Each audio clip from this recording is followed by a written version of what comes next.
आज हम लोग सूर्य खाना नंबर 9 के बारे में डिस्कस करेंगे। सूर्य खाना नंबर 9 में क्या क्या सिम्टम्स आते हैं, क्या क्या दिक्कतें इंसान को फेस करनी पड़ती हैं, साथ ही साथ इसकी कुछ रेमेडीज़ और सबसे ज़रूरी प्रिकॉशंस। तो सूर्य खाना नंबर 9, जिसको हम लोग कहते हैं कि ग्रहण के बाद का सूर्य। तो सूर्य खाना नंबर 9 कुछ अलग होता है और यहाँ पे ये बृहस्पति के घर में आया है, देख रहा है हम लोग को सबको। लेकिन एक चीज़ हमें और याद रखनी चाहिए कि मसनूई ग्रह है। फिर यहाँ पे चंद्रमा का निर्माण हो रहा है, इसी के साथ साथ घर भी बदल रहा है। खाना नंबर 9 जो है वो इंसान की और कुंडली दोनों की ही बुनियाद होता है, ठीक है। इसी के साथ साथ इसको जगाने वाला घर जो है वो खाना नंबर 9 है और 5 है। ये चीज़ भी हमको याद रखनी है बहुत अच्छे से। तीसरा घर जो है ये इसके असर को रेगुलेट करता है। ये बहुत इंपॉर्टेंट चीज़ मैं आपको बता रहा हूँ, ये चीज़ आप लोग नोट डाउन कर लीजिएगा जिनको ज्योतिष प्रोफेशनली सीखनी है। इसी के साथ साथ जब सूर्य खाना नंबर 9 में आता है, हम लोग उसको क्या कहते हैं, ग्रहण के बाद का सूर्य। ग्रहण के बाद का सूर्य का मतलब क्या है? इसका अर्थ ये है कि कुछ समय पहले से और सिर्फ अंधकार था और अचानक से एक लालिमा, एक रोशनी आपके सामने आ गई और उसने आपकी पूरी दुनिया में रोशनी फैला दी। तो ये सूर्य खाना नंबर 9 वाले लोग जो हैं वो अक्सर देखते होंगे कि ऐसे लोगों को बहुत ज़्यादा कंपटीशन फेस करना पड़ता है लाइफ में। अपने आप को लोगों के साथ सेटल करने में बहुत बार ऐसे लोगों को दिक्कत आती है, क्योंकि ये लोग दूसरों के मुकाबले अपने आप को इतना ज़्यादा कंपेयर या उनके जैसा ढाल नहीं पाते। ये कुछ अलग होते हैं अपने फैमिली के अंदर भी और बाकी लोगों के साथ हिसाब से भी। तो काफ़ी बार इन लोगों को दिक्कत फेस करनी पड़ती है अपनी फैमिली के अंदर भी, अपने फ्रेंड्स जोन के अंदर भी, अपने सर्कल के अंदर भी, क्योंकि ये लोग कुछ अलग हैं। इनके पास जो ज्ञान है वो कुछ अलग है, ये दुनिया को अलग नज़रिए से देखते हैं। सूर्य खाना नंबर 9 में जब कभी भी आएगा, ऐसे इंसान के बुजुर्ग देखे गए हैं काफ़ी बार वेल सेटल्ड नहीं होते। काफ़ी बार तो ऐसे लोग जो होते हैं वो बहुत दयनीय स्थिति में होते हैं अपने बचपन में, क्योंकि खाना नंबर 9 जो है वो आपके बचपन को किस तरीके से मोड़ लेगा वो डिसाइड करता है। बुढ़ापा भी है, लेकिन बुजुर्गी के साथ साथ आपके घर के बुजुर्ग जो हैं वो डिसाइड करेंगे कि आपका बचपन किस तरीके से बीतेगा। तो वो बचपन के कॉन्सिक्वेंसेस, उसके अप्स एंड डाउन्स, ये सारे के सारे खाना नंबर 9 से देखे जाते हैं। और जब भी सूर्य खाना नंबर 9 में आएगा तो हमेशा याद रखिएगा, थोड़ा तो स्ट्रगल देता है ऐसे व्यक्ति के बचपन में। तो सूर्य खाना नंबर अगर 9 में है तो ऐसे में अगर मंगल खराब है, तीसरे घर में खराब ग्रह बैठे हैं, पांचवें घर में खराब ग्रह बैठे हैं, तो बचपन में काफ़ी बार ऐसे लोगों की संगत खराब हो जाती है, गलत संगत में चले जाते हैं। लेकिन वहीं अगर बृहस्पति सूर्य के आसपास या 1 2 3 मतलब खाना नंबर 10 या 8 के अंदर बैठा हो, आसपास ही बैठा हो, साथ ही ग्रह बन रहा हो, तो ऐसे व्यक्ति का बाप जो होगा वो देवता समान होता है इसके लिए, उसको सुधारने वाला भी होता है। और इसकी सिर्फ ना सिर्फ बचपन, इसका बुजुर्गी भी कैसे बीतेगी, इसका बाप जो होगा वो सब कुछ सोच के जाता है। तो इसका बाप काफ़ी ज़्यादा इसको सराहना देगा, साथ ही साथ इसके बचपन और इसके बुढ़ापे की कीमत को भी समझता है। तो ये कुछ सिम्टम्स थे सूर्य खाना नंबर 9 के। अब कुछ हम लोग डे टू डे लाइफ में सिम्टम आ जाते हैं कि अगर सूर्य खाना नंबर 9 है तो ऐसे लोग जो होते हैं बहुत इमोशनल होते हैं।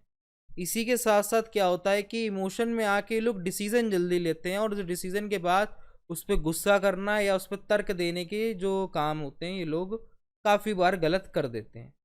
लेकिन इसी के साथ साथ अगर इनका दिल ओवरवाइज देखा जाए तो बहुत अच्छा होता है। ऐसे लोगों की थिंकिंग बहुत अच्छी होती है। ऐसे लोग चाहते हैं कि हम दुनिया को जोड़ के चले, अपनी फैमिली को जोड़ के चले, जो कि इनके लिए कुछ कठिन हो जाता है। सूर्य खाना नंबर 9 में देखा गया है काफ़ी बार मैरिड लाइफ थोड़ी सी डिस्टर्ब रहती है। अगर मैरिड लाइफ डिस्टर्ब नहीं रहती है तो इस व्यक्ति के जो बच्चा पैदा होने का समय होता है उस समय दिक्कतें खड़ी होती हैं। ये दोनों ही चीज़ें इस व्यक्ति के साथ प्रॉब्लमेटिक स्थिति के अंदर होती है। अगर सूर्य खाना नंबर 9 में हो तो ऐसे व्यक्ति को कभी भी चंद्रमा की आइटम, दूध, दही, दही तो शुक्र की आइटम है लेकिन सफ़ेद चीज़ वो भी होती है, तो कोई भी सफ़ेद चीज़ या सफ़ेद कपड़ा या किसी प्रकार की भी चंद्रमा की आइटम जैसे चांदी हो गई, ऐसे लोगों को दान में नहीं लेनी चाहिए। इसी के साथ साथ ऐसे व्यक्ति को चंद्रमा की आइटम मंदिर में दान करनी चाहिए, ताकि खाना नंबर 2 से खाना नंबर 9 जो हो वो जाग सके। तो ये सारी चीज़ें मैंने आपको बताई। अब कुछ प्रिकॉशंस और रेमेडीज़ के बारे में डिस्कस कर लेते हैं। पहले रेमेडीज़, सबसे पहली रेमेडीज़, आपने चंद्रमा की आइटम को बुजुर्गों के दिन या फिर अपने बृहस्पतिवार वाले दिन को चुन के उस दिन आपने मंदिर में दान करनी है, बुजुर्गों का नाम लेके। इसी के साथ साथ ऐसा व्यक्ति जो है पितृ जो हैं उनको शांत रखे, उनको सांझ के रखिए तो ज़्यादा अच्छा रहेगा। ऐसे व्यक्ति जो है वो जो पितृकाल होता है इस समय अगर कौए में, गाय में और कुत्ते में अगर खाने की वस्तु बांटते हैं, जैसे कि रोटी हो गई, अगर ये सब चीज़ें करते हैं, दान पुण्य करते हैं, गौग्रास करते हैं, तो इस व्यक्ति को काफ़ी मदद मिलेगी। तो ये सूर्य खाना नंबर 9 की एक रेमेडी है। इसी के साथ साथ अगर सूर्य खाना नंबर 9 के अंदर हो तो ऐसे जातक को मंदिर के अंदर घंटी, पीतल की घंटी दान करनी चाहिए। छोटी घंटी भी हो सकती है, बड़ी घंटी भी हो सकती है। इसी के साथ साथ अगर सूर्य खाना नंबर 9 में हो तो ऐसे जातक को, अगर इसका 9 में सूर्य अच्छा है, इसको सिम्टम अच्छे मिलते हैं, इसकी अपने बॉस से बनती है, इसके अपने पिता से बनती है, इसकी सेहत सही रहती है, तो अपने सीधे हाथ की कलाई में तांबे का कड़ा भी ऐसा व्यक्ति जो है वो डाल सकता है, उसमें चांदी की कीलें भी लगवा सकता है। 9 चौरस टुकड़े तांबे के ऐसे व्यक्ति जो है वो जल प्रवाह करता रहेगा, तो उसको इसका बैड इम्पैक्ट से वो बचा रहेगा। तो ये कुछ रेमेडीज़ मैंने आपको बता दी। अब कुछ प्रिकॉशन में सबसे पहली चीज़ जो इस व्यक्ति को करनी है, इसलिए अपने ससुराल से कभी भी कोई भी राहु की इलेक्ट्रॉनिक आइटम या राहु के रिगार्डिंग कोई भी चीज़ दान में या फिर दहेज में नहीं लेनी है। इसी के साथ साथ ऐसा व्यक्ति अपने ससुराल में ज़्यादा स्टे ना करे। सूर्य खाना नंबर 9 में हो तो ऐसा व्यक्ति जो है वो अपने पिता के पैर या तो धुल के आशीर्वाद ले या फिर नॉर्मल तरीके से उनका आशीर्वाद ले सकता है। तो ये दोनों चीज़ें इसको बहुत प्रिकॉशन भी हैं, सक्सेसफुल भी बनाएंगी। इसको अपने पिता की बात को एक बार सोचना जरूर चाहिए और समय समय पर उनको सराहना देती रहना चाहिए, जिसकी वजह से उसका सूर्य जो होगा वो अच्छा बना रहेगा।